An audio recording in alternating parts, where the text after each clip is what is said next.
Bonjour et bienvenue à l'événement Planifiez votre carrière, un événement pour le personnel étudiant intéressé par une carrière dans la fonction publique fédérale. Mon nom est Carl Allary, je suis étudiant et agent administratif en compensation au bureau du conseil privé et je serai votre modérateur pour aujourd'hui. Je vous parle aujourd'hui depuis le territoire non cédé de la nation algonquide Anishinaabe. Vous connaissez sans doute la région comme étant celle de la capitale nationale.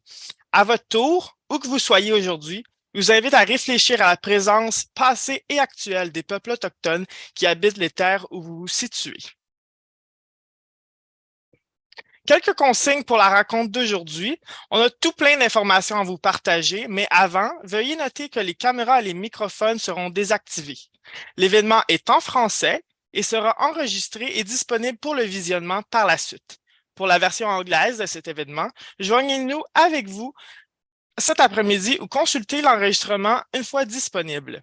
Pour toute question lors de l'événement, nous vous invitons à utiliser la fonction questions et réponses. Finalement, pour un meilleur visionnement, nous vous encourageons à vous déconnecter du VPN si possible. Si vous rencontrez des difficultés techniques, nous vous recommandons de relancer la web diffusion.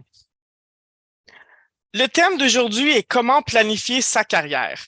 Profitez pleinement des idées et des conseils offerts par l'équipe d'étudiants GC et n'oubliez pas de poser vos questions pour la séance de questions et réponses qui suivra la présentation.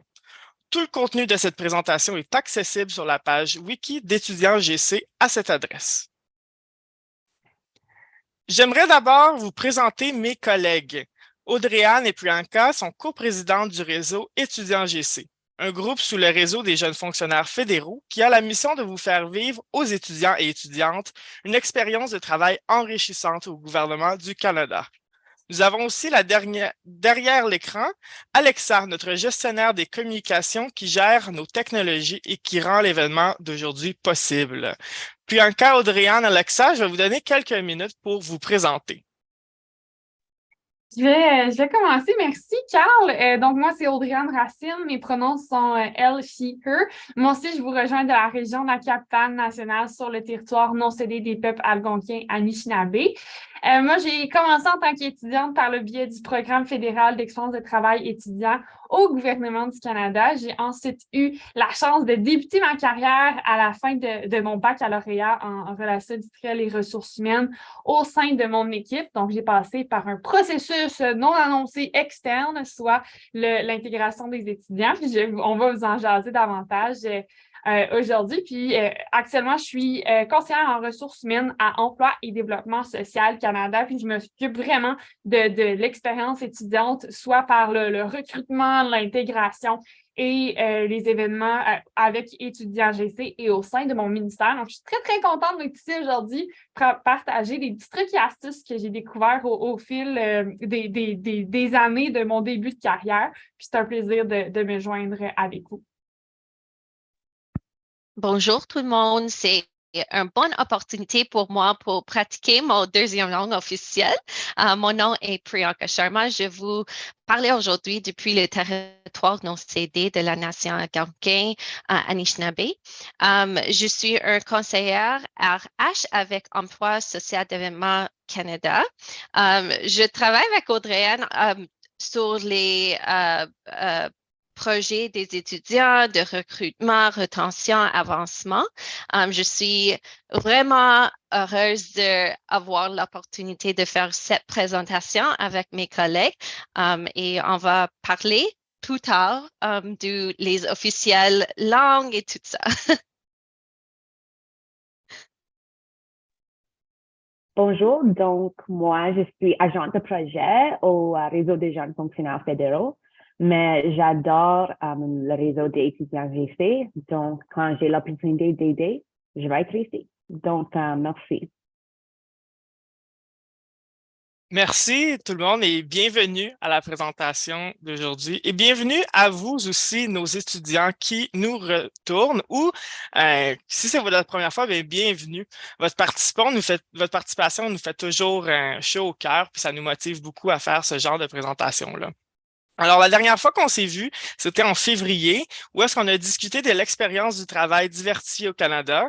On a aussi parlé des conditions de travail et comment aborder une discussion concernant l'intégration après vos études.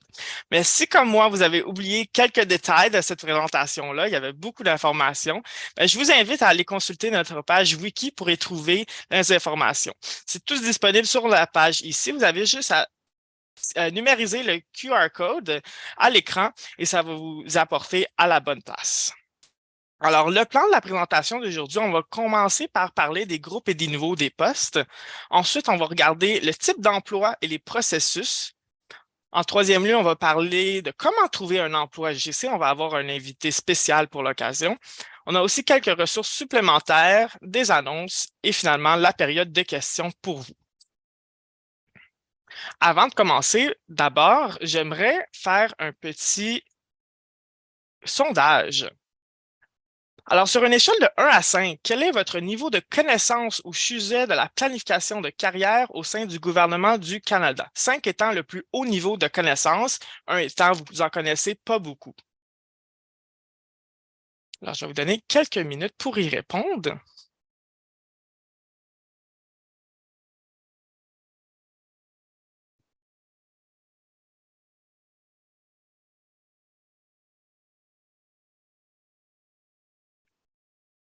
Excellent. Donc, on a environ 40% des gens qui n'en connaissent pas beaucoup. J'espère que la présentation d'aujourd'hui va vous en apprendre davantage. Puis je vois qu'il n'y a personne qui connaît tout sur le gouvernement du Canada et la planification de carrière. C'est très normal. Il n'y a personne qui connaîtra jamais tout.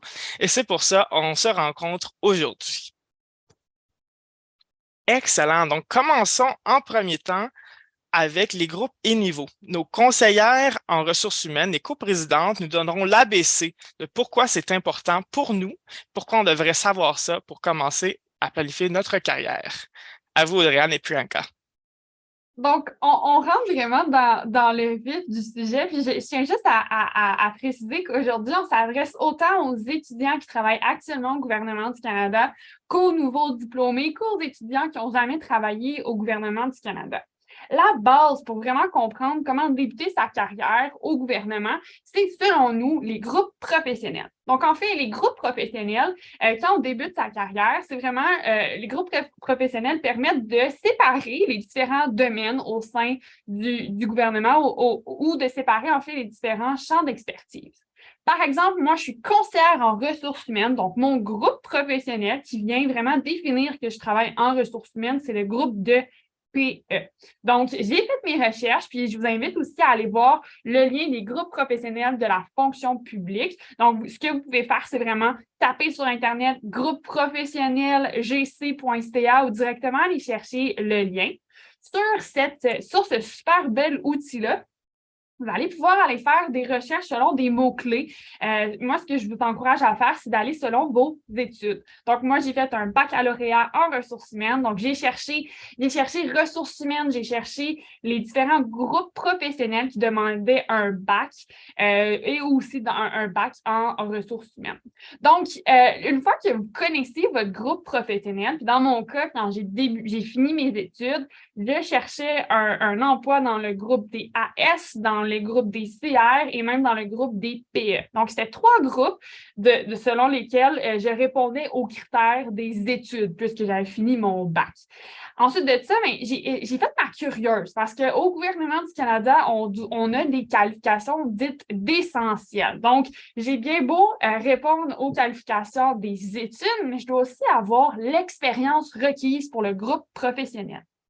Donc, pour ce faire, on peut aussi aller sur Emploi GC, aller chercher aussi les différents offres d'emploi, puis aller faire ses curieux, aller regarder les titres, aller regarder les qualifications essentielles pour les différents emplois. Si vous êtes actuellement travailleur et employé du gouvernement du Canada, on a 2 petits trucs supplémentaires pour vous. Le premier truc, c'est vraiment de demander à vos collègues c'est quoi leur groupe professionnel ou qu'est-ce qu'ils vous recommandent d'aller chercher dans le groupe professionnel.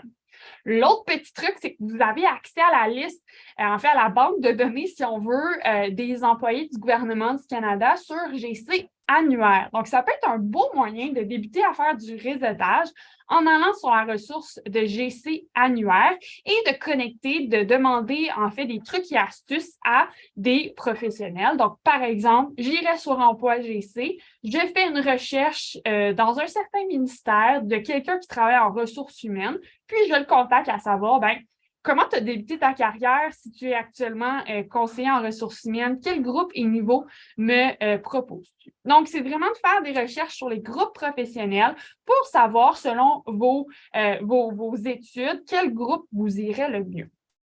Puis, on pourrait peut-être avoir le temps aussi dans la période de questions là, de vous montrer vraiment un exemple concret. Une fois que vous savez, par exemple, votre groupe, c'est intéressant puis c'est important de connaître votre niveau.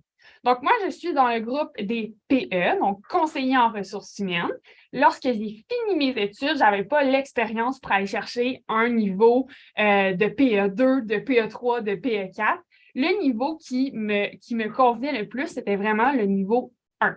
Donc, j'ai fait mes recherches pour m'assurer que c'était vraiment le groupe de PE1 qui me convenait le mieux en regardant les qualifications qui étaient dites d'essentielles. Qu'est-ce qu'on veut dire par des qualifications essentielles?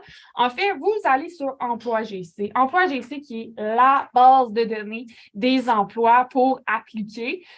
Puis, vous allez voir les emplois qui sont disponibles. Dans une annonce d'emploi, vous allez voir des qualifications qui sont essentielles. Ce que ça veut dire, c'est que vous devez absolument avoir cette expérience-là pour pouvoir postuler, pour pouvoir appliquer sur l'emploi.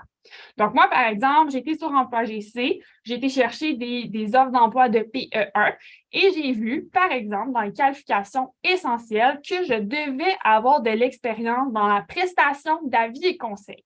Le niveau 2, par exemple, c'est de donner de l'avis et conseils à la haute gestion. Je n'avais pas cette expérience-là, donc à la fin de mes études, je savais vraiment que c'était le niveau 1 qui me convenait le mieux. Donc, si vous répondez aux qualifications essentielles du poste, ça veut dire ou ça pourrait dire que le niveau peut vous convenir. Donc, je reviens à mon exemple, mon PE1, mais ça ne veut pas dire nécessairement que je peux appliquer puisque d'autres éléments qui viennent, qui entrent en compte. Si vous êtes actuellement travailleur et ou employé du gouvernement du Canada, je vous encourage à demander à vos collègues et encore une fois, à faire du réseautage, demander à des professionnels dans le groupe professionnel qui vous intéresse le plus.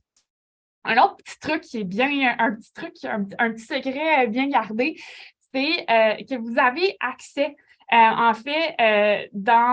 sur Emploi GC, si vous êtes travailleur ou employé du gouvernement du Canada, à une section additionnelle qui s'appelle les emplois internes. Vous pouvez vraiment faire des recherches selon les groupes, selon la classification, d'aller chercher des PE, d'aller chercher des PE1.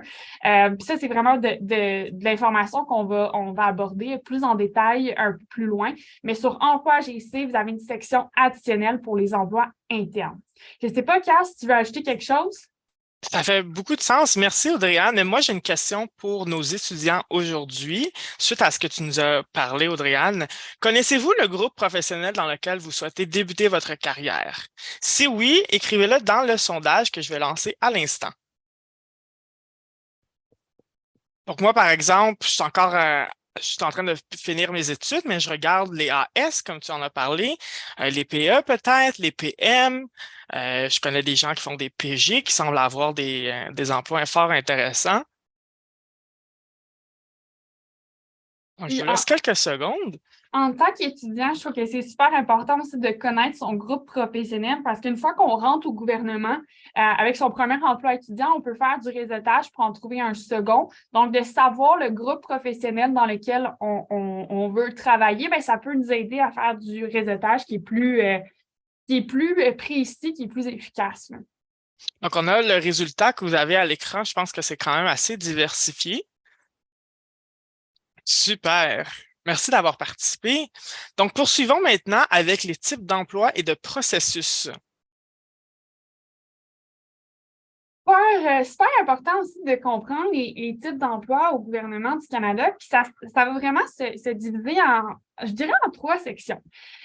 Les personnes qui sont dites, qui n'ont jamais travaillé au gouvernement du Canada, mais la manière pour rentrer au gouvernement du Canada, c'est vraiment en cherchant un contrat déterminé ou un contrat indéterminé. Une fois que vous avez un contrat déterminé ou indéterminé, vous êtes des fonctionnaires.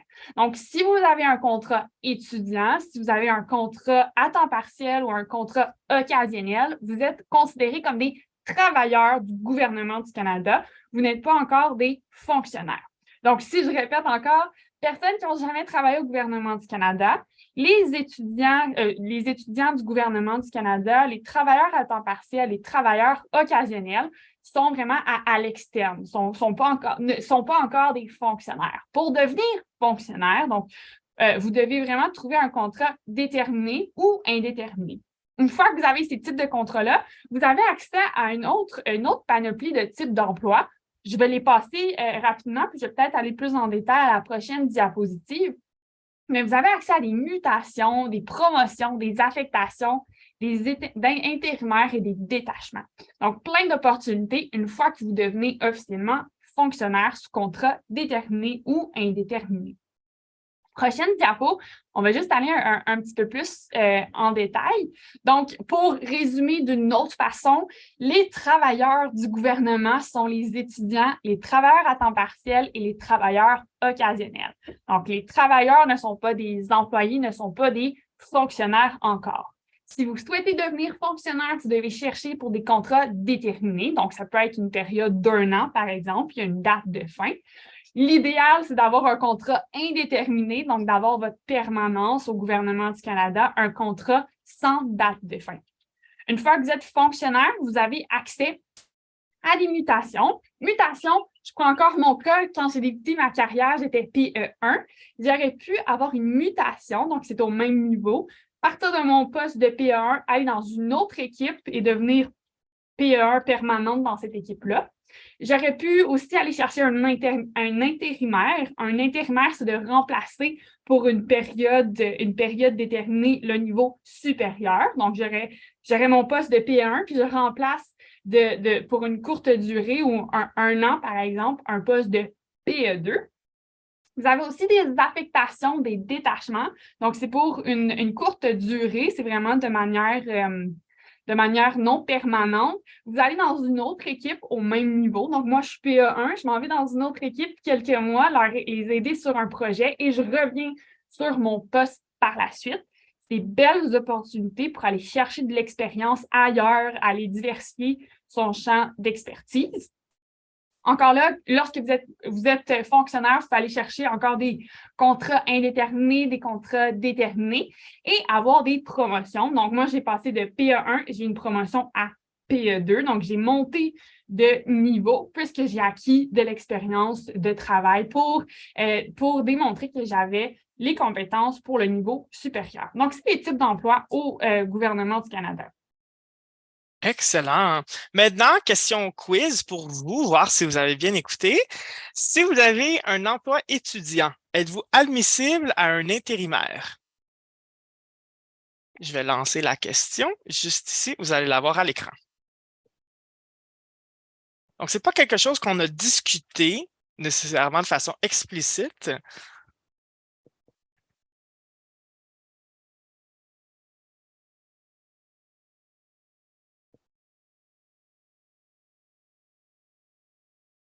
Excellent. Donc, 79% ont répondu non et c'est la bonne réponse. Audrey-Anne, veux-tu nous expliquer pourquoi? Oui, ben c'est une question qui, des fois, peut mélanger. Lorsque vous avez un emploi étudiant au gouvernement du Canada, vous êtes conseillé comme vous êtes considérés, comme des travailleurs. Vous n'êtes pas des fonctionnaires et c'est seulement les fonctionnaires sous un contrat déterminé ou indéterminé qui ont accès à ce type d'emploi-là, soit des intérimaires. Donc, vous avez votre contrat déterminé ou indéterminé et vous allez remplacer un poste supérieur pour une période donnée, mais vous devez absolument avoir un contrat déterminé ou indéterminé. Et puisque vous avez un contrat étudiant, vous n'êtes pas admissible à cela. Ce que je veux peut-être rajouter, par contre, c'est votre premier contrat étudiant, vous avez certaines tâches, puis lors de votre deuxième contrat étudiant, les tâches augmentent, vous avez plus de responsabilités. Ce qui peut être intéressant, puisque vous avez le droit de faire, c'est que pour votre prolongation de contrat, donc disons un troisième contrat au sein de la même équipe, vous pourriez avoir une discussion avec votre gestionnaire pour justifier que vous avez plus de responsabilités, plus d'expérience et qu'on pourrait augmenter, par exemple, votre taux de rémunération. C'est quelque chose qui se fait, mais vous n'êtes pas admissible à un intérimaire. Merci, Audrey-Anne, pour la spécification. Ensuite, je pense que tu vas nous parler des processus de nomination. Ça aussi, c'est quelque chose d'intéressant. J'ai parlé des types d'emplois, mais il y a plusieurs manières de trouver des types d'emplois. Donc, la meilleure façon d'expliquer ça, selon moi, c'est vraiment de voir notre petit glacier. Donc, d'un côté, on voit de la glace à la surface de l'eau et sous l'eau, on ne voit pas la glace, mais la glace existe bel et bien. Donc, la manière que je peux expliquer ça, c'est que la glace qu'on voit, c'est un peu comme les emplois qui sont annoncés. C'est des emplois qui sont visibles sur lesquels on peut appliquer. Donc, autrement dit, c'est des emplois annoncés qui sont accessibles sur Emploi GC. Toute la glace sous l'eau, c'est les emplois qui sont non annoncés. Donc, c'est des emplois qu'on ne voit pas, mais qu'on va entendre en faisant du réseautage. Puis c'est vraiment des emplois qu'on trouve de bouche à oreille un peu. Donc, les emplois qui sont annoncés, on les voit, on peut facilement les trouver. Et les emplois qui sont non annoncés, c'est en faisant nos curieux, en faisant du réseautage et en partageant notre intérêt à trouver un emploi. Si on sépare en deux le glacier, on va dire un côté qui est au soleil, l'autre côté qui est à l'ombre. De cette manière-là, celui qui est au soleil, c'est sûr que c'est les emplois qui sont ouverts à tous. Donc, tout le monde voit ces emplois-là. Tout le monde peut postuler à ces emplois-là. Donc, on les appelle les emplois ouverts à l'externe, donc ouverts à tous. Et de l'autre côté, on va dire le côté du glacier qui est à l'ombre, c'est les emplois qui sont ouverts seulement aux fonctionnaires. Donc, vous devez avoir un contrat déterminé, un contrat indéterminé ou être travailleur employé du gouvernement du Canada pour voir ces processus-là pour être admissible. Donc, si je retourne un peu case par case, il y a des processus qui sont annoncés à l'externe. Donc, autrement dit, les processus sont visibles sur Emploi GC et tout le monde peut appliquer sur ces processus-là. Un autre exemple, c'est des processus qui sont annoncés internes. Donc, c'est des processus qui sont visibles sur Emploi GC, mais seulement les fonctionnaires peuvent appliquer. Dans certains cas, puis bien dans certains cas, les travailleurs du gouvernement du Canada peuvent appliquer, mais ça doit vraiment être clairement indiqué dans la section de qui est admissible pour pouvoir postuler.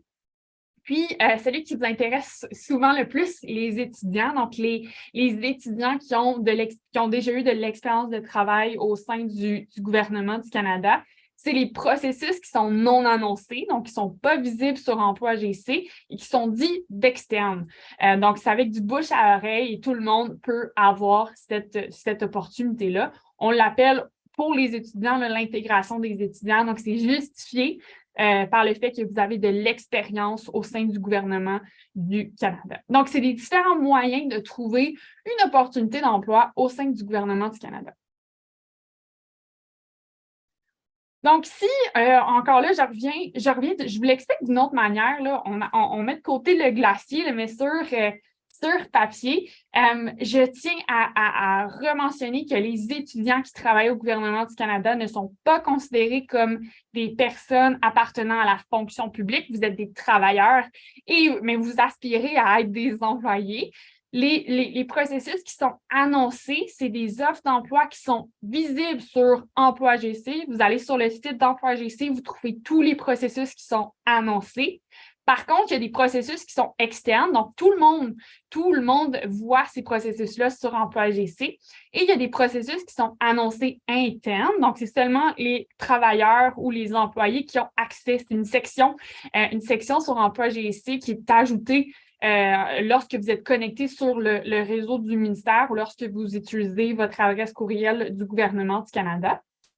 Puis, les emplois, les processus dits de non annoncés, c'est des offres d'emploi qui ne sont pas affichées, donc qui ne sont pas visibles, mais c'est vraiment en faisant du bouche-à-oreille, du réseautage qu'on peut les trouver, puis en parlant de nos intérêts.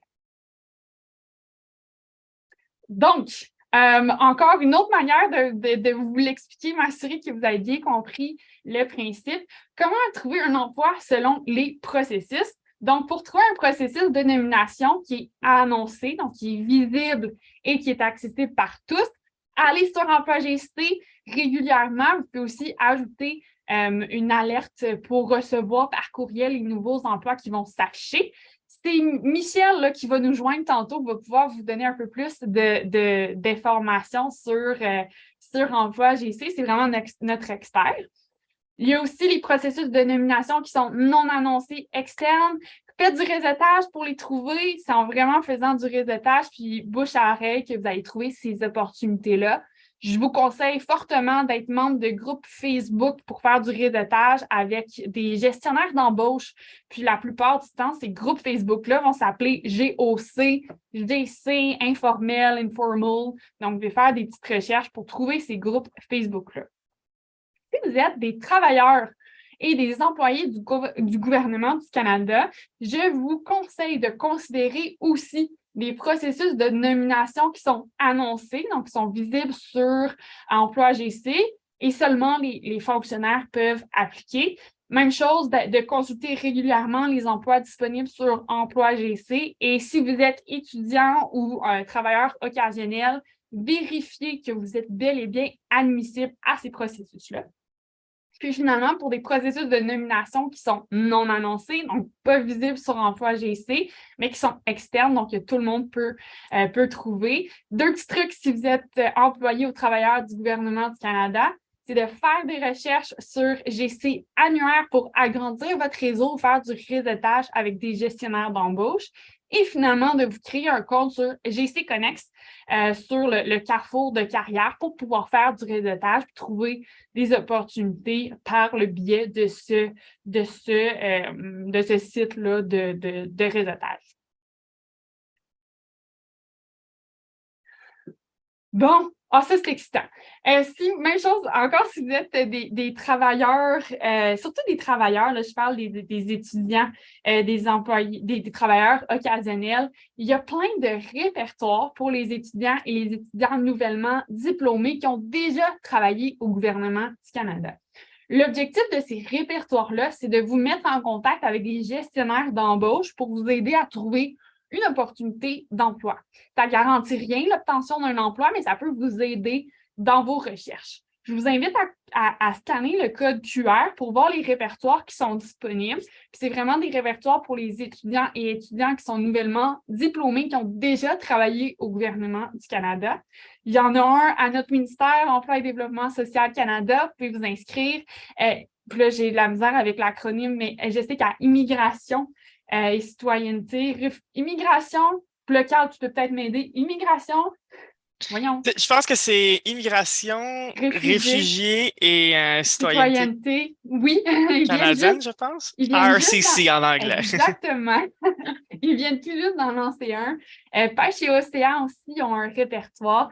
Bref, il y a des répertoires qui vous aident à faire du réseautage avec des gestionnaires d'embauche dans des ministères spécifiques. Donc, je vous invite à scanner le code QR, surtout si vous avez déjà travaillé au gouvernement du Canada. C'est un plus pour vous qui est disponible. Merci, Audrey-Anne. Tu peux parler peut-être du groupe Facebook aussi, nouvellement lancé? Oui, une autre alternative qui est similaire au répertoire, le but est le même, là, c'est de vous aider à faire du réseautage avec des gestionnaires d'embauche. Donc, ce n'est pas un groupe qui est officiel du gouvernement du Canada. On est rendu à 1300 membres. Là, ça a été lancé en février dernier. Donc, je vous invite aussi à scanner le code QR. C'est vraiment ouvert à tous. Là. Vous n'avez pas besoin d'avoir de l'expérience par le passé au gouvernement du Canada pour faire partie de ce groupe Facebook-là, mais je vous invite à devenir membre pour pouvoir réseauter avec des gestionnaires d'embauche. Merci, Audrey-Anne. Alors, on est maintenant rendu au troisième segment de notre présentation où on va en apprendre plus sur les emplois sur le site Emploi GC. Pour l'occasion, on accueille un invité spécial, Michel Bougie, un conseiller en ressources humaines de la Commission de la fonction publique. Merci, Michel, de prendre le temps de venir nous jaser aujourd'hui. Oui, merci beaucoup, Carl. Ça fait plaisir d'être ici avec vous aujourd'hui. Donc, moi, de mon côté, je vais vous parler, entre autres, des différents programmes d'emploi qu'on a au gouvernement du Canada. Et je vais commencer, entre autres, avec les programmes de recrutement des étudiants. Donc, probablement que vous êtes déjà beaucoup d'entre vous êtes déjà familiers avec ces programmes-là, mais je vais quand même les énumérer et les expliquer un par un. Donc, d'abord, on a le Programme fédéral d'expérience de travail étudiant, le PFETE, qui est le plus gros programme d'emploi pour la fonction publique du Canada. C'est le plus important. Dans ce programme-là, vous allez trouver toutes sortes de types d'emplois en TI, en ressources humaines, en communication, politique, dépendamment de votre domaine d'études et de vos intérêts. Donc, les gestionnaires d'embauche embauchent des étudiants dans ce répertoire-là partout à travers le pays, dans toutes les provinces et tous les territoires. Et pour être considéré, vous devez être étudiant à temps plein par votre établissement scolaire. Donc, c'est bien important de toujours avoir le statut d'étudiant à temps plein pour être éligible au PFETE. Ce qui est bien avec ce programme-là, c'est que vous n'avez qu'à postuler une seule fois pour être automatiquement être inclus dans le répertoire. Vous n'avez qu'à maintenir à jour votre CV, vos coordonnées. Et ce qui est également bien, c'est que les contrats étudiants du PFETE sont renouvelables. Donc, par exemple, si vous êtes embauché pour l'été, vous pouvez être embauché pour l'automne, pour l'hiver, ainsi de suite, jusqu'à votre graduation. Donc, et vous pouvez également travailler à temps plein durant l'été et à temps partiel durant l'année scolaire, donc à l'automne et à l'hiver, selon vos disponibilités. Également, une fois que vous avez votre diplôme en poche, si vous avez été embauché par le PFETE, vous pouvez être intégré dans la fonction publique fédérale. Donc, Audrey en a parlé. Donc, ça vaut la peine de postuler tant longtemps qu'on est étudiant parce que l'intégration des étudiants, c'est la manière la plus facile, la plus simple de trouver un poste à durée déterminée et indéterminée une fois que vous avez complété vos études. Donc, c'est un très, très beau programme. C'est simple. Ça prend environ une vingtaine de minutes pour postuler. Le formulaire est très simple à remplir. Vous avez seulement besoin d'un CV à jour et le tour est joué. On a également le programme d'enseignement coopératif de stage, le plus communément appelé le programme Coop. C'est également un programme de recrutement étudiant. Donc, ça permet aux étudiants qui doivent ou veulent faire un stage au cours de leurs études de trouver un placement coop ou un stage au sein d'une organisation fédérale, un ministère ou une agence. Donc, nous, à la Commission de la fonction publique, on maintient une liste des établissements d'enseignement et des programmes coop postsecondaires qui sont validés. Donc, si vous êtes curieux, si vous voulez voir si votre programme fait partie de la liste, vous pouvez aller consulter cette liste-là. Si vous cherchez un stage, vous allez devoir contacter le coordonnateur ou la coordonnatrice de votre programme ou de stage au sein de votre établissement pour voir quels sont les stages disponibles dans votre domaine au sein de la fonction publique fédérale présentement. Donc, c'est un peu comme ça que ça fonctionne. On a également le programme des adjoints de recherche, appelé le PAR. Donc, c'est un programme, encore une fois, qui cible les étudiants, mais c'est pour les étudiants qui font de la recherche au cours de leurs études. Donc, c'est ce programme-là, vous allez voir les opportunités directement sur Emploi GC. Et c'est surtout un programme, honnêtement, qui est vraiment pertinent pour les étudiants au niveau maîtrise, doctorat, parce qu'habituellement, dans ces programmes-là, on fait de la recherche. Donc, par exemple, quelqu'un qui est au doctorat doit faire une thèse de doctorat et ça implique de la recherche. Cependant, les étudiants au cégep et au premier cycle universitaire sont également éligibles s'il y a une composante recherche à leurs études. Et finalement, on a divers programmes de recrutement spécialisés au gouvernement du Canada. Donc, divers ministères ont des programmes de recrutement très particuliers pour des postes ciblés. Si vous cliquez sur le lien, entre autres, si on peut mettre le lien, vous allez voir toutes les organisations, les ministères qui ont des programmes de recrutement spécialisés. Un bon exemple que je peux vous donner est le programme de recrutement des agents des politiques du ministère de la Défense nationale. Donc, c'est le ministère de la Défense nationale qui recrute des agents des politiques au niveau, entre autres, qui ont une maîtrise et plus. Et ça permet de recruter des agents des politiques de haut niveau au sein du ministère de la Défense nationale pour des postes civils. C'est un exemple que je peux vous donner. Donc, ces programmes de recrutement spécialisés, ils sont ouverts à différents moments de l'année. Donc, si vous êtes intéressé, jetez un coup d'œil souvent à la page pour voir qu'est-ce qui est disponible présentement. Également, bien important de souligner, les trois programmes d'étudiants, donc le PFETE, le programme programme coop et le programme des adjoints de recherche. Tous les étudiants qui sont embauchés au sein de un de ces programmes-là sont éligibles à l'intégration au sein de la fonction publique fédérale une fois qu'ils ont obtenu leur diplôme. Donc, c'est bien important de garder ça en tête. Donc, peu importe le programme d'étudiants que vous utilisez, vous êtes éligible à l'intégration une fois que vous avez complété vos études. Donc, on peut passer à la prochaine diapo. Merci. Donc, ça complète les programmes étudiants. Maintenant, je vais vous parler des programmes de recrutement pour diplômés. Donc, si vous êtes sur le point d'avoir votre diplôme collégial, universitaire, ou que vous avez récemment obtenu votre diplôme, il y a des programmes ciblés pour vous. Entre autres, on a le recrutement postsecondaire, qui est le plus gros programme de recrutement des diplômés au gouvernement du Canada. Donc, ce programme-là est ouvert une fois par année. Donc, une fois par année, il y a une campagne de recrutement postsecondaire qui a lieu au mois de novembre. Des fois, ça peut être la fin octobre, dépendamment de l'année. Pour être admissible, vous devez détenir un diplôme d'études collégiales, universitaire ou être sur le point d'en obtenir un. Donc, par exemple, la prochaine campagne va être à l'automne 2023. Si vous n'avez pas encore votre diplôme, vous devez l'avoir obtenu d'ici le 30 juin 2024. Donc, c'est comme ça que ça fonctionne. Il y a des très belles opportunités de carrière par le recrutement postsecondaire. Vous allez entre autres voir des postes de recrutement pour les communications, la finance, les TI, les sciences de la vie, également le service extérieur. Donc, le corps diplomatique du Canada souvent recrute par le biais du recrutement postsecondaire. Moi-même, j'ai commencé ma carrière en ressources humaines par le recrutement postsecondaire. J'avais postulé sur un processus PE, donc j'ai commencé comme ça. Donc, ça vaut vraiment la peine là, si vous êtes récemment diplômé ou êtes sur le point de terminer vos études. Donc, je vous recommande d'ici le mois de septembre de regarder le site web du recrutement postsecondaire pour voir si les nouvelles dates pour la prochaine campagne vont être affichées. La campagne dure habituellement 3 semaines, donc à l'automne. On a également le recrutement de leaders en politique, qui est un autre programme de recrutement pour les diplômés. Ce programme-là sert à recruter des analystes de politique pour travailler à travers le gouvernement du Canada dans différentes agences et ministères. C'est un programme de haut niveau. Donc, c'est un programme qui cible les candidats ayant démontré un excellent dossier académique, qui ont obtenu des bourses d'études, qui ont démontré un leadership au sein de leur communauté, par exemple, avec du bénévolat. Donc, et on parle de candidats ici qui ont un diplôme de maîtrise ou supérieur. Donc, si vous avez les qualifications, n'hésitez pas à postuler. Ce programme-là est également ouvert à peu près en même temps que le recrutement postsecondaire à l'automne, donc au mois de novembre, fin octobre, début du mois de novembre. On a également divers répertoires de candidats ciblés, donc qui permet entre autres aux gestionnaires d'embauche d'aller recruter des candidats qui sont en situation de handicap ou qui sont autochtones. Par exemple, on a la porte virtuelle des talents en situation de handicap. Donc, c'est un répertoire de candidats qualifiés qui étaient auparavant étudiants en situation de handicap, donc qui a été embauchés comme étudiants et qui étaient en situation de handicap. Ils sont qualifiés.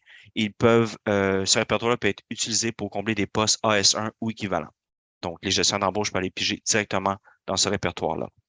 On a également le parcours de carrière pour autochtones. Donc, il y a le même principe. C'est un répertoire de candidats qualifiés qui sont autochtones.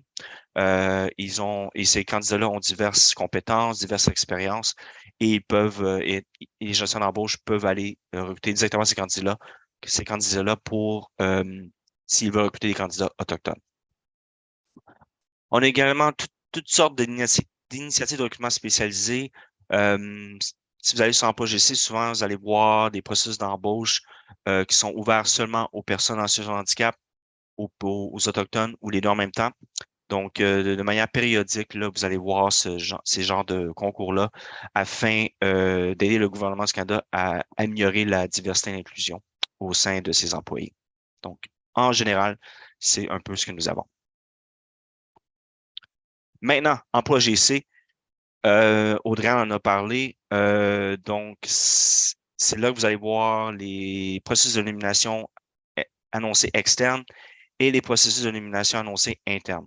Donc, que ce soit les emplois externes ou internes, c'est toujours le même principe. C'est toujours le même type d'affiche, le même gabarit que vous allez voir.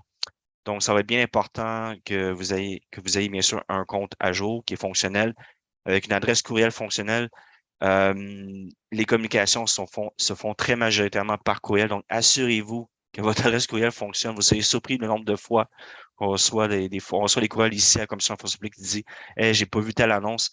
Oui, mais des fois, votre adresse courriel peut avoir des pare-feux ou des drôles de choses. Donc, assurez-vous que votre adresse courriel fonctionne comme il faut. Donc, une fois que vous avez votre compte, tout est beau, vous pouvez aller sur le moteur de recherche. Audrey en a également parlé. Vous allez pouvoir sélectionner le groupe et le niveau qui vous convient. Donc, par exemple, si vous cherchez un poste au niveau AS, vous voulez voir tous les postes au niveau AS2 disponibles pour les candidats externes, vous pouvez utiliser ça comme filtre. Vous allez voir tout ce qui est disponible présentement, tout ce qui est ouvert. Vous allez pouvoir également sélectionner le type d'emploi, donc déterminé ou indéterminé.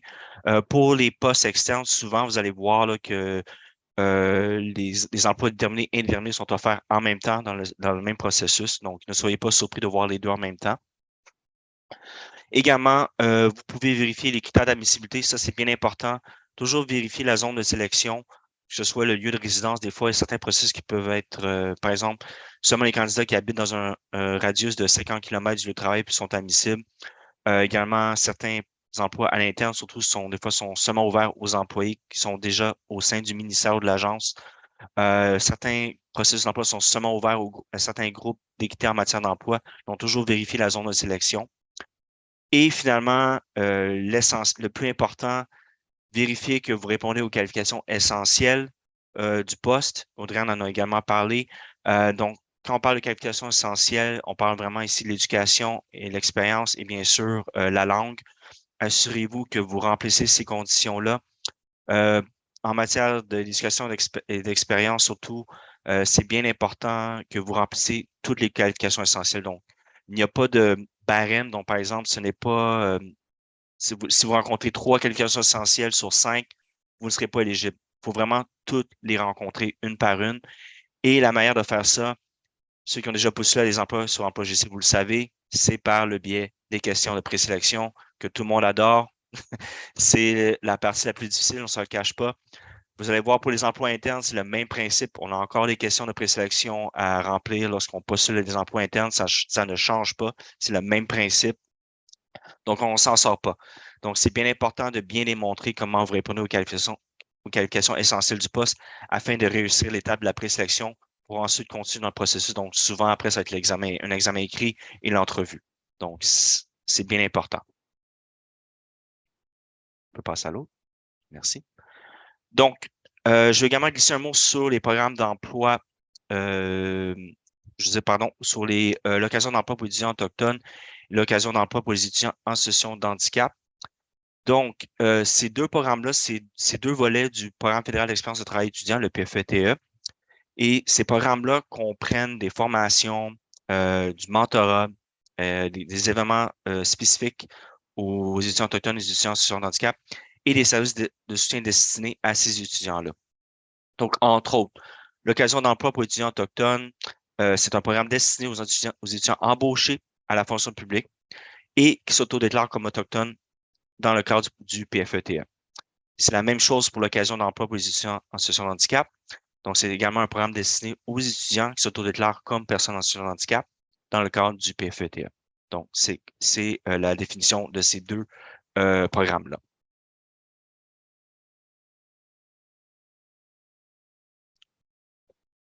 Parfait. Donc, les étudiants autochtones et les étudiants en situation de handicap qui sont embauchés comme étudiants, une fois que vous êtes embauché dans le cadre du PFETE, si vous êtes étudiant en situation de handicap ou étudiant autochtone, vous devez vous inscrire en remplissant un formulaire d'identification. Afin de pouvoir accéder à l'occasion d'emploi aux étudiants en situation de handicap ou l'occasion d'emploi aux étudiants autochtones. Les gestionnaires d'embauche et les spécialistes en ressources humaines, donc les conseillers RH, peuvent aussi vous aider à remplir ce formulaire d'inscription. Donc, si vous avez besoin d'aide. Donc, c'est très possible de demander l'aide pour remplir ce formulaire. Donc, en gros, ça complète ma partie et ça va me faire plaisir de répondre à vos questions à la période de questions-réponses. Merci beaucoup, Michel. Je suis toujours étonné de voir la diversité des programmes qu'on a au gouvernement. Alors maintenant, on a appris nos groupes et niveaux. On connaît le genre de nomination possible et les processus de sélection. On vient d'apprendre aussi les programmes d'embauche de la Commission de la fonction publique, mais il y en a encore plus à apprendre. Avant de passer à la période de questions, on va regarder avec Priyanka quelques ressources supplémentaires. Merci, Carl. Donc, les langues secondes. L'apprentissage d'une deuxième langue officielle est un moyen de travailler sur une compétence professionnelle qui peut vous aider à vous rapprocher de vos objectifs de carrière. Il peut vous aider à mettre en valeur vos compétences personnelles et à améliorer votre contribution au sein de votre organisation. Dans la fonction publique du Canada, les postes exigeant la connaissance du français, de l'anglais ou du français et de l'anglais. Lorsque la connaissance des deux langues officielles est requise, le poste est désigné bilingue. Il incombe au gestionnaire d'établir les exigences linguistiques d'une poste. Cette décision se fonde sur une évaluation objective des fonctions et responsabilités du poste. Si le poste exige la connaissance des deux langues officielles, les gestionnaires doivent aussi décider du niveau de compétence en français et en anglais dans chacun des trois compétences linguistiques. L'ordre des compétences linguistiques sont la compréhension de l'écrit, l'expression écrite et l'interaction orale. Les niveaux qui peuvent s'appliquer à chaque compétence sont A, qui est niveau débutant, B, qui est niveau intermédiaire, C, qui est niveau avancé, E, exemption. Par exemple, un profil CBC signifie qu'une personne dans la première langue officielle et le français doit posséder le niveau CBC en anglais et qu'une personne dans la première langue officielle et l'anglais doit posséder le niveau CBC en français. Il y a plusieurs façons de pratiquer votre deuxième langue officielle. Dans le chat, nous avons envoyé un lien pour un test d'auto-évaluation pour vous aider à mieux comprendre votre profil linguistique. Vous pouvez également pratiquer votre deuxième langue en lisant les livres, en regardant des films, en discutant avec des collègues et des amis ou en utilisant des outils en ligne. Ça, c'est des choses que tu peux penser pour pratiquer ton langue seconde. Je vais passer la parole à Audrey-Anne pour donner plus d'informations sur les liens et poursuivre l'apprentissage pour le GC. Merci, Priyanka. Puis je te lève mon chapeau pour prendre toutes les occasions de pratiquer ta langue seconde. C'est comme ça qu'on apprend en sortant de ta zone de confort puis en se dépassant tout le temps. Donc, chapeau, tu es un bel exemple. Moi, juste pour, encore là, pour vous donner comme une dernière vue d'ensemble sur toutes les autres opportunités d'apprentissage que vous avez à votre disposition. Aujourd'hui, on a vraiment traité des bases de comment fonctionnait la planification de carrière au sein du gouvernement du Canada. Je tiens à noter qu'on n'a pas parlé des questions de présélection dans les processus annoncés sur Emploi GC. Ça ferait quelque chose de super intéressant d'aller chercher plus de ressources. L'énoncé de critères de mérite, on n'en a pas parlé, mais c'est encore un sujet super important à connaître. Les entrevues, comment ça fonctionne. Puis j'ai aussi noté les bassins. On n'a pas parlé des bassins, mais ça peut être des belles ressources à aller chercher. Et ça tombe bien parce que le réseau des jeunes fonctionnaires fédéraux, c'est vraiment votre incontournable en matière d'apprentissage. Ils ont une foule de ressources sur les carrières, la planification de carrière, sur divers sujets. Donc, vous pouvez vous rendre Sur leur page Wiki, ils vont avoir une section là, pour justement en apprendre davantage sur les questions de présélection, comment faire les entrevues, qu'est-ce qu'un bassin. Donc, allez voir leurs ressources de carrière sur leur site Wiki. Ils vont vraiment aller plus en détail. Nous, on est vraiment comme un service complémentaire au réseau des jeunes fonctionnaires fédéraux, mais ça va vraiment être des belles ressources pour vous. Ils ont aussi la série d'apprentissage virtuel. Ils viennent juste de lancer une série pour le mois d'avril par rapport aux assurances. Là, je sais que je vais en oublier, là, mais vraiment les bases de la rémunération des fonctionnaires. Donc, rendez-vous sur la série d'apprentissage virtuel pour vous inscrire, en apprendre davantage sur des sujets touchant la rémunération. Ils ont aussi le camp de carrière, ça se passe toujours vers la fin du mois de janvier. Cette année, encore là, on a touché des sujets super intéressants comme les processus de sélection. J'ai eu la chance de participer à cette séance-là, mais il y a plein de belles capsules qui sont enregistrées sur leur chaîne YouTube, dont tous les événements qui ont eu lieu par le biais de la série d'apprentissage virtuel et le camp de carrière. Donc, allez faire un tour sur leur chaîne YouTube pour en apprendre davantage sur des sujets plus poussé. Finalement, si vous êtes travailleur ou employé du gouvernement du Canada, je vous encourage fortement à suivre la formation sur le fonctionnement de la dotation dans la fonction publique. Vous allez vraiment là, retourner sur les sujets de base tels que les types d'emploi, les différents processus de nomination, processus de sélection. C'est une belle formation à ajouter à votre champ de connaissances. Je vous conseille fortement de la faire. Puis, dernière petite chose, vraiment pour résumer là, toute la rencontre d'aujourd'hui, si vous cherchez un emploi, ne mettez pas tous vos œufs dans le même panier.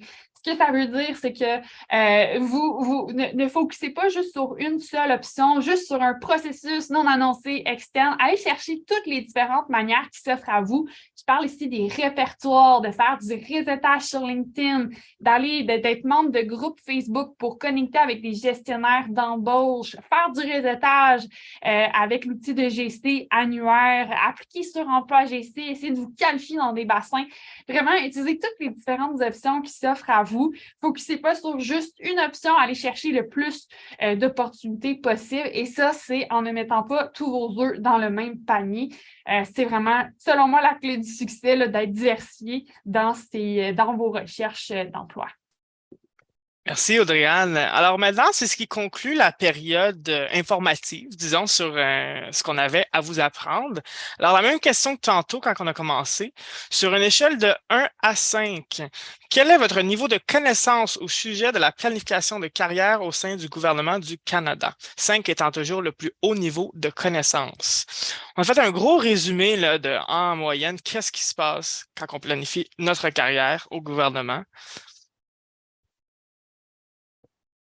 Je vais vous donner quelques secondes pour remplir le sondage.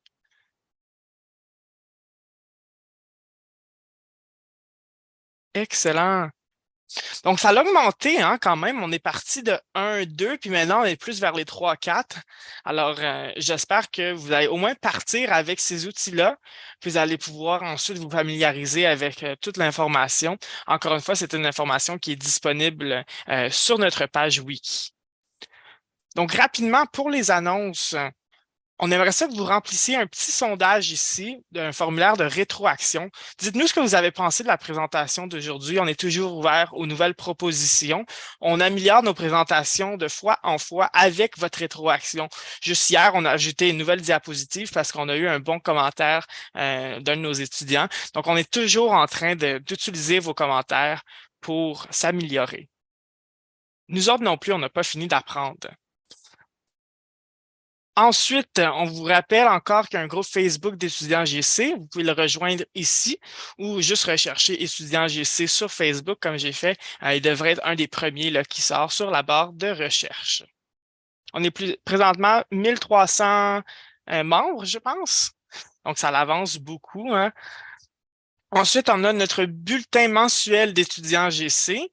On vient de recevoir la copie de mars cette semaine ou la semaine passée et on vous tient à jour de tout ce qui se passe. Donc, si vous voulez, si vous voulez nous joindre aux prochains événements, ben restez à l'affût et inscrivez-vous à notre bulletin mensuel.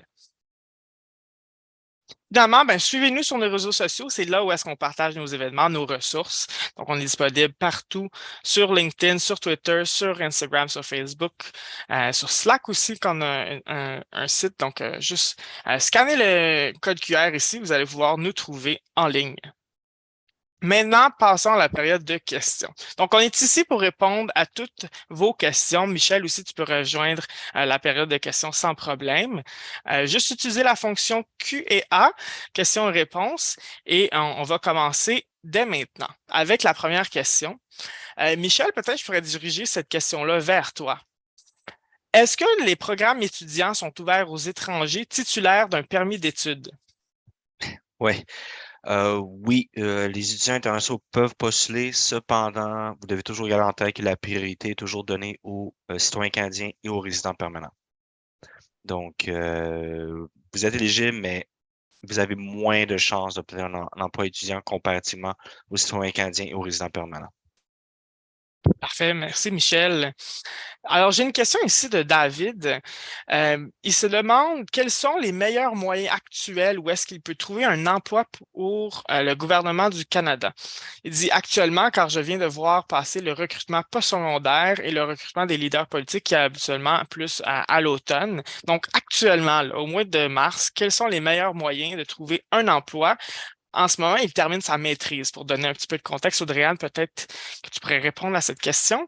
Ben, je pense qu'on l'a bien résumé durant la rencontre, mais en ce moment, ça serait vraiment de faire du réseautage, donc de trouver des opportunités qui sont non annoncées externes si vous avez jamais...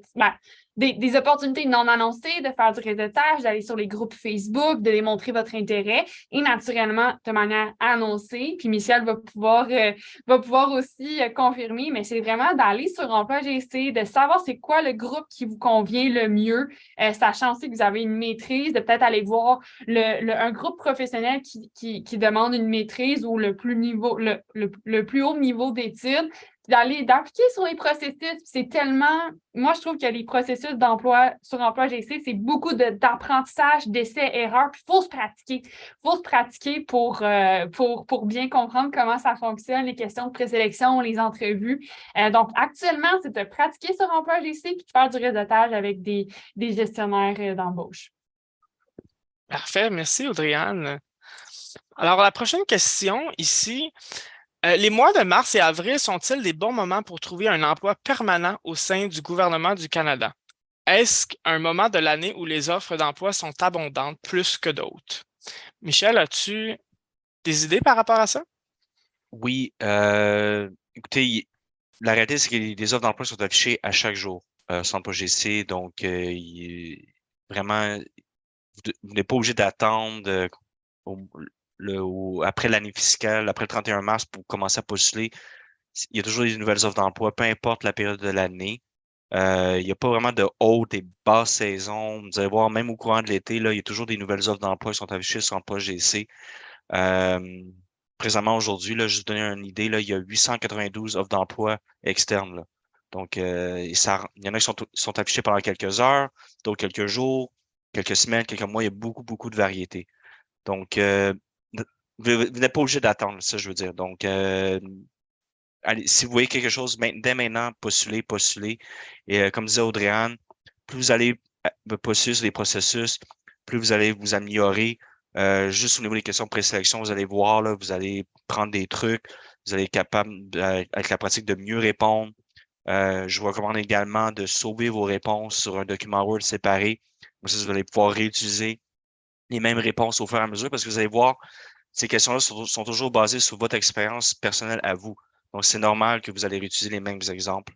C'est un petit conseil que je peux vous donner, mais il n'y a pas vraiment de haute saison. Là. Donc, il y a toujours des offres d'emploi, peu importe la période de l'année. Merci, Michel. C'est vrai, le seul moment où est-ce que peut-être c'est plus long, c'est dans les périodes d'élection, mais ça, c'est normal. Mais sinon, il y a des emplois à longueur d'année. Un bon conseil que je donne aussi aux étudiants, que vous soyez travailleur actuel au gouvernement ou que vous ne le soyez pas, c'est de vous enregistrer aux notifications par courriel des offres d'emploi. Alors, juste aller sur le site Emploi GC, puis inscrivez-vous aux alertes par courriel d'emploi dans votre région, ce qui vous intéresse, comme par exemple, moi, j'ai les groupes AS, PM, PE et un paquet d'autres. Et je reçois à chaque matin, vers 4 heures du matin, un courriel me disant c'est quoi les nouveaux postes qui ont été affichés. Donc, c'est un bon truc aussi de rester à l'affût des postes qui sont mis en ligne de façon quotidienne. Prochaine question. Ah, justement, en moyenne, combien de temps prend le processus d'embauche officiel via Emploi GC? Michel? Oui, en moyenne. Donc, c'est sûr qu'il faut comprendre qu'il y a beaucoup d'étapes à franchir quand on postule sur un processus d'emploi sur Emploi GC. On peut compter facilement là, pour compléter toutes les étapes là, au moins 6 mois, si pas plus. Parce que premièrement, c'est la présélection. Donc, quelqu'un qui va lire vos réponses aux questions de présélection. Ça, c'est la première étape. Ensuite, habituellement, souvent, c'est un examen écrit en fonction du poste. Ensuite, ça va être l'entrevue. Ensuite, c'est la prise de référence.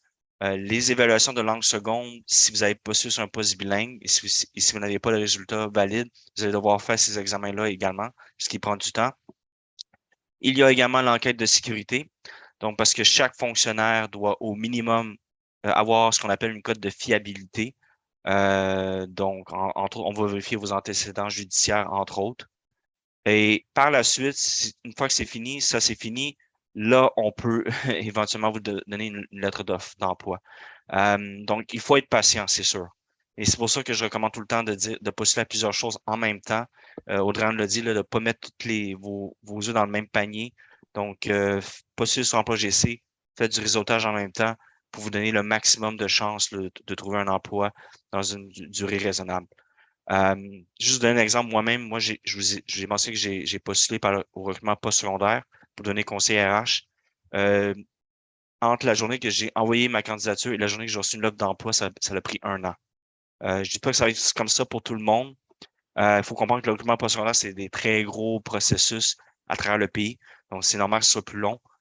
Dépendant du poste, du ministère, ça peut être plus court. Mais honnêtement, 6 mois, là, c'est raisonnable si c'est moins que ça, tant mieux pour vous, mais ça peut être encore plus long que 6 mois. Juste garder ça en tête. Merci Michel pour cette information-là. Audrey-Anne, une petite question pour toi. Je suis pas certain d'avoir compris ce qu'est GC annuaire. On en a parlé à plusieurs reprises dans la présentation aujourd'hui. Pourriez-vous expliquer qu'est-ce que c'est et me fournir le lien web? En fait, ce qui est super important à comprendre, c'est que GC annuaire, c'est uniquement disponible par les travailleurs et employés du gouvernement du Canada. Donc, le lien web, si vous êtes actuellement travailleur ou employé du gouvernement du Canada, vous devez vous connecter sur le réseau de votre ministère, soit sur le VPN, le réseau, je ne sais plus en français, RVP, je crois, peu importe. Je me souviens plus. Le réseau de votre ministère pour accéder à GC annuaire. Faites juste taper GC annuaire, GC Directory, vous allez y avoir accès. Donc, si vous n'êtes pas employé ou travailleur du gouvernement du Canada, ça ne s'applique pas à vous. Le meilleur truc pour vous, pour trouver des gestionnaires connectés avec des gestionnaires, c'est avec des groupes Facebook ou via LinkedIn. Je ne vous conseillerais pas autre chose là, parce que GC annuaire, c'est vraiment, je vais répéter, mais juste pour les travailleurs et les employés qui ont accès au réseau du gouvernement du Canada. Merci Audrey-Anne. J'ai une prochaine question ici, je pense qu'elle va s'adresser encore une fois plus à Michel. Alors, elle va comme suit. Les étudiants avec permis d'études sont-ils éligibles pour les emplois dans la fonction publique du Canada? Je pense qu'on réfère aux étudiants internationaux ici.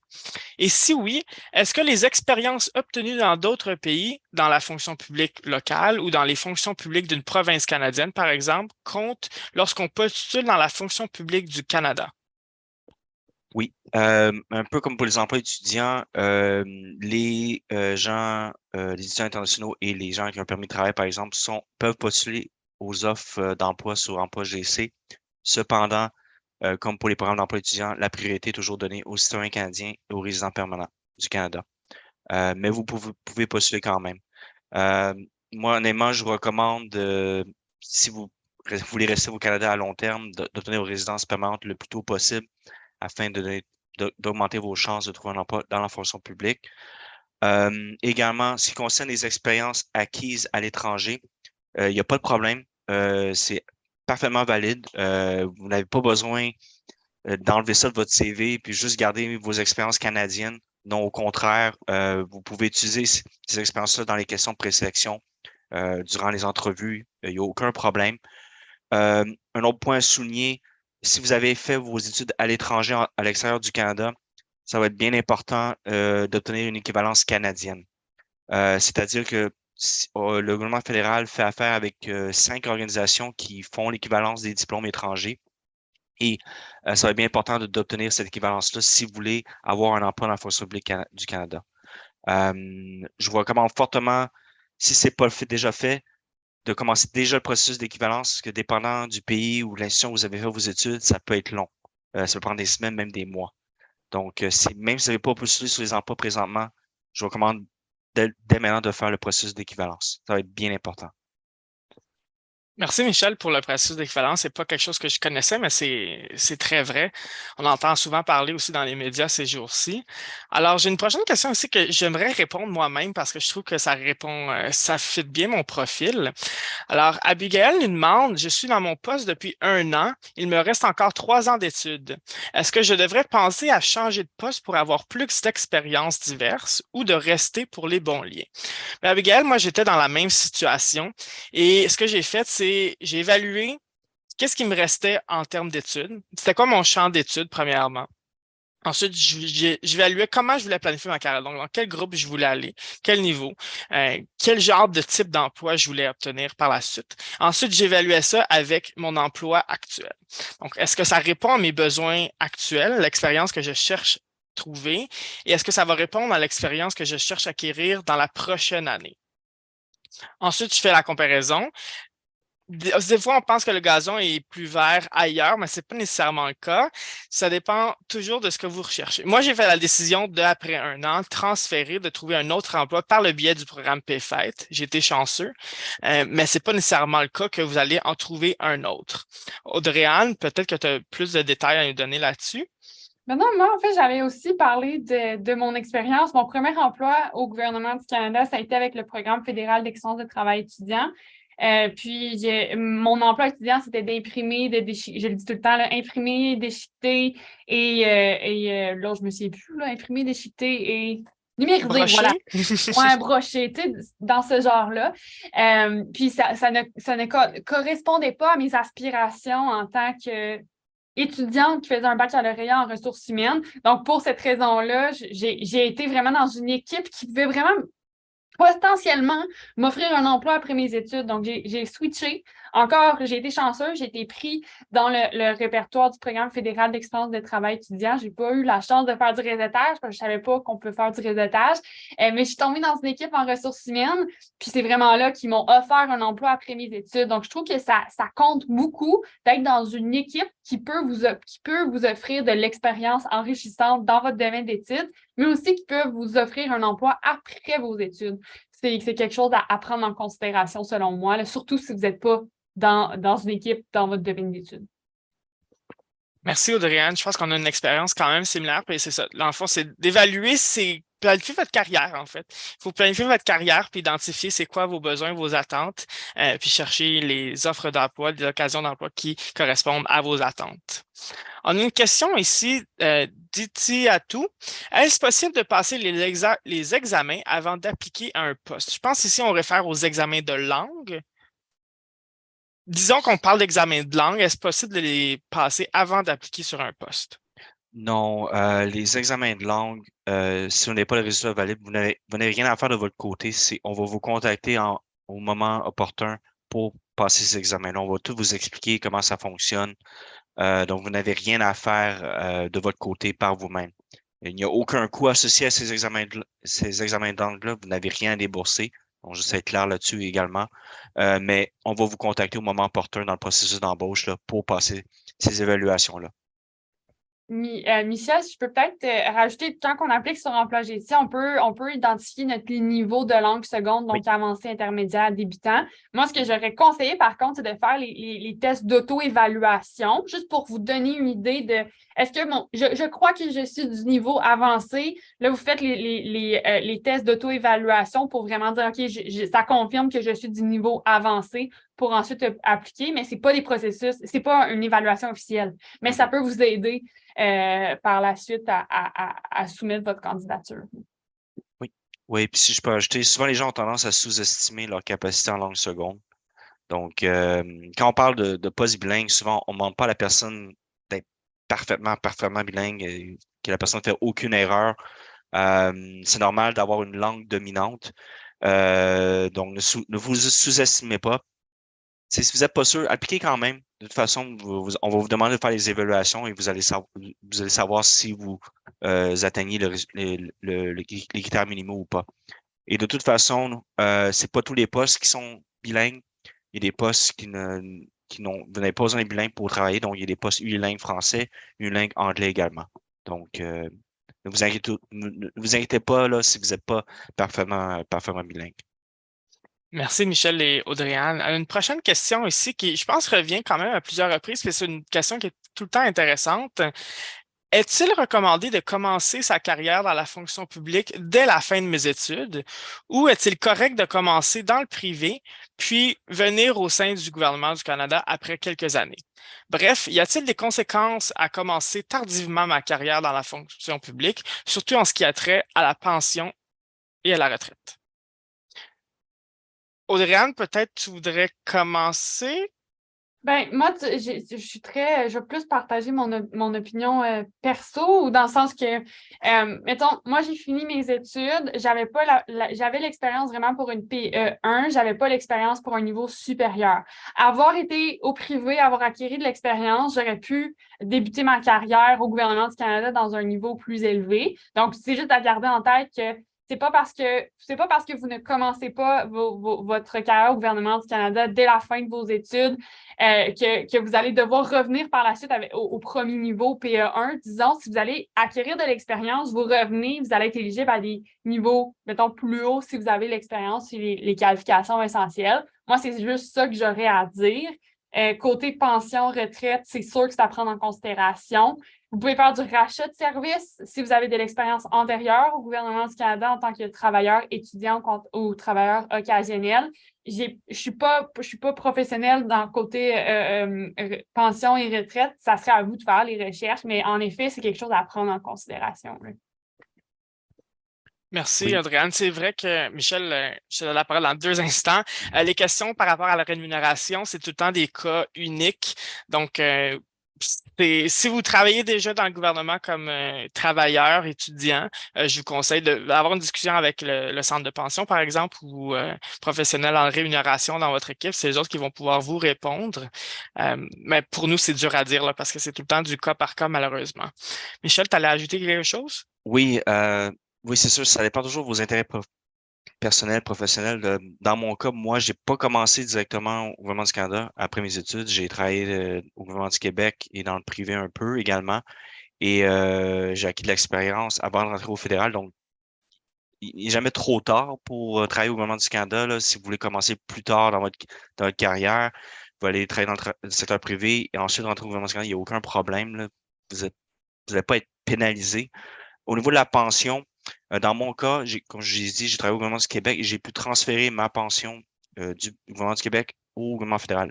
Le gouvernement fédéral a des ententes avec plusieurs entités, entre autres des gouvernements provinciaux, également les institutions d'enseignement, où est-ce que vous pouvez transférer votre régime de pension de votre ancien employeur au gouvernement fédéral et vice-versa.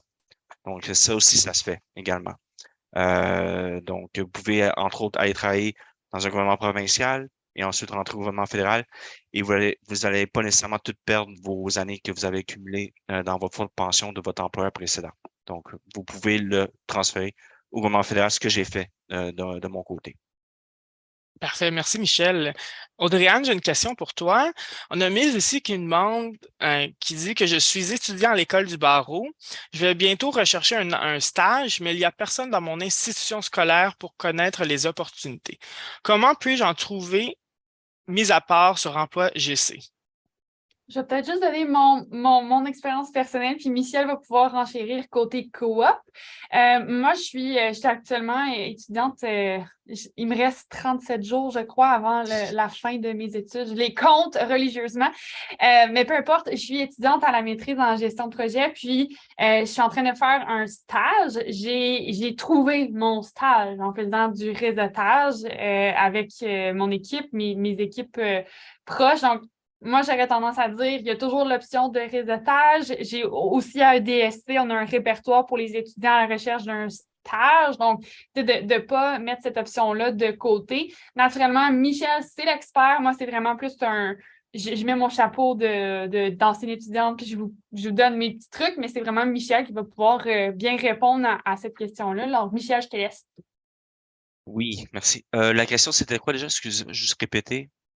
Oui, en fait, c'est une personne ici qui va à l'école du barreau et elle Oui, recherche OK. un stage bientôt. Oui, oui, c'est ça. Pour le barreau, oui, le barreau, c'est assez particulier, là, avec des exigences très précises. Si la personne, habituellement, pour les stages, vous devez absolument aller voir votre coordonnateur de programme, votre responsable de programme, pour voir qu'est-ce qui est disponible comme stage dans la fonction publique fédérale, comme j'ai mentionné durant la présentation. Parce que c'est pas les stages, c'est vraiment l'institution c'est vraiment les organisations du gouvernement fédéral qui affichent leurs stages directement auprès des institutions. Donc, c'est bien important d'aller voir le coordonnateur. Je sais que la personne disait qu'elle n'avait pas personne à qui parler, mais sûrement au sein du barreau, il doit y avoir quelqu'un qui peut vous guider là, sur les stages disponibles. C'est sûr qu'au niveau des stages, ça peut être des stages dans toutes sortes de domaines, pas nécessairement en droit. Donc, si la personne est au barreau, je sais qu'elle doit absolument trouver un stage en lien avec le droit là, pour pouvoir terminer son barreau. Donc, il n'y a aucune garantie qu'il va y avoir un stage disponible présentement. Mais honnêtement, c'est vraiment trouver la bonne personne là, au sein du barreau ou de son institution d'enseignement qui peut la renseigner sur les stages disponibles, qui sont en lien avec le droit, bien sûr. Parfait, merci à vous deux. Prochaine question aussi. Alors, ça va comme suit. Si j'ai bien compris, après 6 mois de travail en continu et au moins de 12,5 heures par semaine, on a accès à l'assurance vacances et on commence à contribuer à la pension. Audrey-Anne, pourrais-tu nous expliquer qu'est-ce qui se passe après 6 mois de travail continu? Je tiens à préciser que l'affirmation est vraie. Je veux juste ajouter que c'est sous un contrat étudiant. Donc, après 6 mois de travail continu avec au moins 12,5 heures par semaine, vous avez accès, en fait, vous contribuez par défaut aux assurances dentaires. C'est obligatoire et vous pouvez adhérer aux assurances de soins de santé, donc physio, médicaments et tout. Et vous commencez à contribuer à la pension.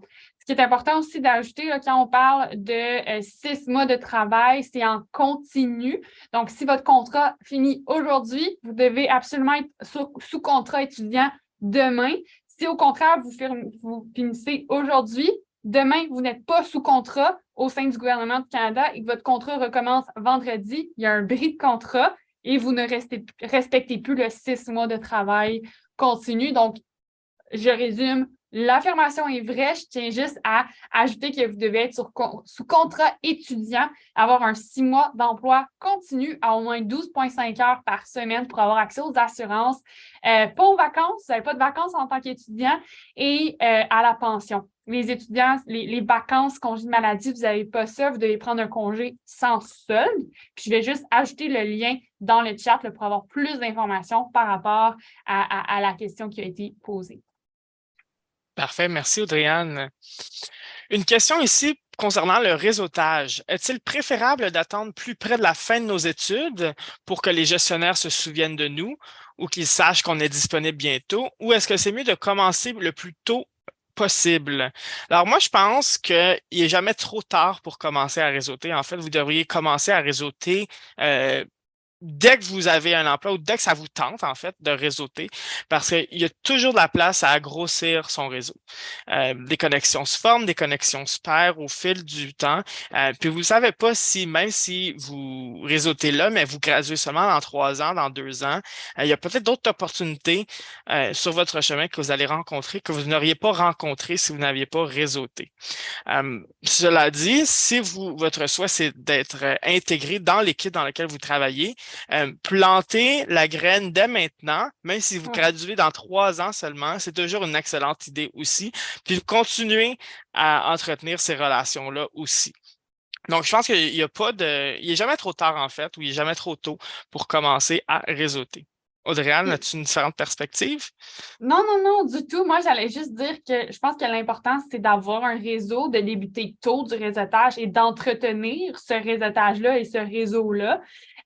Puis, moi, j'aime beaucoup dire aussi, si vous voulez quelque chose, attendez pas que ça vienne à vous, allez le chercher. Donc, si vous attendez dernière minute pour faire du réseautage avec des gestionnaires, peut-être que les gestionnaires ont déjà des candidats qui prennent en considération pour leur position d'entrée. Donc, allez tout de suite semer vos graines, comme Carl le dit, dès que vous pouvez et entretenez votre réseau et vos relations de réseautage dès que possible.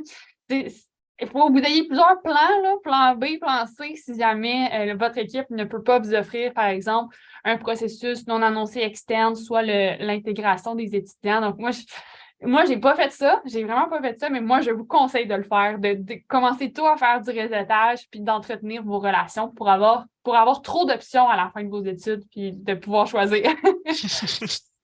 Ouais, c'est très vaste, Audrey. Moi, j'ai tout le temps plan A, B, C, D, E, que ce soit dans ma vie professionnelle ou personnelle. Donc, c'est toujours quelque chose de bon à faire. Prochaine question, peut-être pour Michel.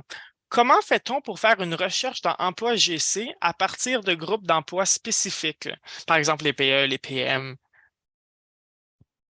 Ben, c'est pas trop compliqué. Vous allez dans le moteur de recherche et vous pouvez vous utiliser les filtres. Donc, si vous êtes intéressé par un poste PM, vous pouvez utiliser la classification PM comme filtre. Vous allez voir toutes les offres d'emploi présentement ouvertes pour les postes PM vont apparaître dans le filtre. Donc, parce que comme je vous dis, sinon, c'est beaucoup trop long de chercher un par un, là. Présentement, il y a 892 offres d'emploi aujourd'hui. Donc, vous n'allez pas passer à travers tout ça. Donc, simplement utiliser les filtres là, pour la classification qui vous intéresse. On peut peut-être, je pense, je peux vous l'envoyer là. Il y a un site web qui explique les classifications, leurs définitions. Donc, si vous n'êtes pas certain là, qu'est-ce qui vous intéresse, vous pouvez aller regarder les classifications. Vous allez voir exactement en quoi consistent les différents types de postes disponibles dans la fonction publique. Par exemple, les EC, ça, par exemple, c'est des gens en analyse de politique, les économistes, les sciences sociales. PE, bien sûr, c'est les gens des domaines des ressources humaines. FI, les gens des finances, ainsi de suite. Donc, on peut vous mettre le lien là, sur toutes les définitions des classifications. Là, je vais le mettre dans le chat. Et ça va vous aider à trouver avoir une meilleure idée qu'est-ce qui pourrait vous intéresser. Si tu me le permets, Michel, je vais partager mon écran quelques petites secondes parce qu'on s'est fait. En tout cas, je sais que les gens qui ne sont pas travailleurs, est-ce que vous pouvez me confirmer que vous voyez mon écran? Oui, c'est bon. Emploi GC? Yes. OK. Parce que ceux qui sont pas travailleurs ni employés du gouvernement du Canada n'ont pas accès dans la petite colonne de recherche à la classification. Donc, je voulais juste clarifier cela. Moi, ce que je conseille de faire, par exemple, si je recherche un emploi en ressources humaines, c'est d'aller taper ressources, on va dire ressources humaines dans la barre de recherche. Puis, en cliquant sur l'annonce d'emploi, c'est là. Oups. Là, j'ai été dans une agence et non un ministère. Si, par exemple, je vais aller agriculture ici, on va voir le groupe, là. Ici, c'est CR4, CR5. Puis en tout cas, moi, c'est ma petite bémol là, qui peut rendre le travail un peu plus complexe pour les gens qui n'ont pas accès, qui ne peuvent pas aller sur Emploi GC connectés sur le réseau du gouvernement. Là. Oui, merci Audrey. Oui, effectivement, pour X raisons, le moteur de recherche est fait de cette manière-là. Malheureusement, pour les candidats externes, vous ne pouvez pas utiliser le filtre des classifications. Donc, comme Audrey l'a dit, dans ce cas-là, tapez un mot général dans le titre du poste comme ressources humaines ou analyste financier et ça va donner un bon aperçu des postes disponibles dans le domaine qui vous intéresse. Sinon, je peux vous envoyer le site web là, pour la classification. Comme je vous disais, ça va donner un bon aperçu, surtout pour les gens qui n'ont pas accès au filtre des classifications. Vous allez pouvoir voir là, toutes les définitions pour chacun des postes et ça va vous donner un meilleur aperçu de ce que vous pouvez chercher. Donc, merci. Oui, merci pour la précision pour Audrey-Anne. Puis, Mickaël, si tu le permets, puis là, parce que Michel en a parlé, je prendrais peut-être 2 petites secondes pour montrer l'outil des groupes et niveaux. Là. Actuellement, je suis sur la page Wiki d'étudiants GC. Puis, on a un onglet pour les emplois, trucs et astuces. Donc, je vais juste me rendre ici. Je vais aller faire mes petites recherches. Si on va dans la section « Je cherche un emploi après mes études », on va aller voir la section qui parle… Bon, là, je me suis trompée. Je ne suis pas la bonne. Les bases pour débuter sa carrière au gouvernement du Canada, pardon. On va aller voir les groupes professionnels dans la fonction publique. Puis, je vais juste vous montrer 2 petits trucs pour faire une recherche dans cette super base de données-là. Le premier, c'est d'aller dans « Filtrer les articles ». Par exemple, si vous faites un bac ou une maîtrise en administration, moi, j'irais taper administration ou admin. Puis, vous pouvez aller voir des groupes, là, par exemple, AS, service administratif. Je sais que ça va peut-être changer, là, donc, en tout cas, vous cherchez par mots-clés dans l'onglet, en fait, dans la barre de recherche, filtrer les articles. Une manière encore plus efficace, selon moi, c'est d'aller tout de suite chercher selon le niveau d'études et le diplôme nécessaire. Donc, si on regarde notre petit tableau, on a groupe, classification, sous-groupe. Je vais aller dans nombre de qualifications. On va aller cliquer ici. Si je reprends mon cas, par exemple, de bac en ressources humaines, moi, ce que j'aime bien faire sur cette page de nombre de qualifications, c'est de faire un CTRL F pour aller chercher la petite barre de recherche en haut. Puis j'irai, par exemple, taper ressources humaines. Oups! Ressources, il me manque des lettres. Ressources humaines. Je tape mal aujourd'hui, pour aller voir, par exemple, les différents groupes qui demandent de l'expérience ou un bac en ressources humaines. Donc là, ici, on est dans le groupe de gestion du personnel, PE, ça tombe bien, c'est mon groupe. Ça demande un grade d'un établissement d'enseignement postsecondaire reconnu en gestion des ressources humaines, par exemple. Donc, ça pourrait confirmer que j'ai les études requises. Je sais, par exemple, on pourrait aller chercher biologie, par exemple. Il y a plusieurs groupes qui demandent un grade d'un établissement postsecondaire en biologie. Puis on voit ici, c'est le groupe BI, par exemple. C'est un moyen, je trouve, encore plus simple d'aller vraiment chercher au niveau des études avant même de regarder tous les groupes professionnels. Un petit truc. Merci, Audrey-Anne. On a le temps pour une dernière question, puis c'est une question qui a été posée à plusieurs reprises. Alors, elle va comme suit. Comment fait-on pour cibler des postes de 2e et 3e cycle? Je pense que ça, c'est la maîtrise et le doctorat. Je ne suis pas très familier avec les appellations dans le monde académique. Michel a peut-être des trucs pour nous? Oui, mais si vous visez des postes qui demandent un niveau de maîtrise ou plus, je recommande de regarder les programmes de recrutement spécialisés. Disons, par exemple, j'ai mentionné le programme de recrutement des agents des politiques, et ça, c'est un programme justement qui demande une maîtrise au minimum. Donc, souvent, vous allez voir pour ces programmes de recrutement spécialisés, ça demande des niveaux supérieurs que le premier cycle. Donc, je recommanderais fortement d'aller voir là-dessus également. Sur Emploi GC, de temps en temps, vous allez voir également les processus qui peuvent demander un niveau de maîtrise ou plus. Mais habituellement, c'est toujours un baccalauréat qui est l'éducation minimale. Cependant, vous allez voir souvent dans les atouts, un diplôme de maîtrise ou doctorat, ça peut être un important atout. Donc, si vous avez un diplôme de maîtrise ou doctorat, ça peut aider votre candidature, justement. Donc, si vous l'avez comme atout, n'hésitez pas à le mentionner. Parfait, merci Michel. Et avec cette question-là, c'est ce qui conclut l'événement d'aujourd'hui. La part du réseau d'étudiants GC, le réseau des jeunes fonctionnaires fédéraux, je tiens à vous remercier tous et chacun de votre participation de l'événement d'aujourd'hui. Merci beaucoup Michel de vous être joint avec nous aujourd'hui. Restez avec nous cet après-midi parce qu'on a un événement de réseautage en ligne qui s'en vient. Le lien a été partagé dans l'invitation que vous avez reçue également. Je vois encore qu'on a beaucoup de questions qui n'ont pas été répondues répondu. Venez à notre événement de réseautage puis posez vos questions, ça va nous faire plaisir. Priyanka et Audrey-Anne, nos conseillères en ressources humaines et coprésidentes d'étudiants GC, de répondre à vos questions. Alors, à bientôt. Merci tout le monde. Merci, Carl.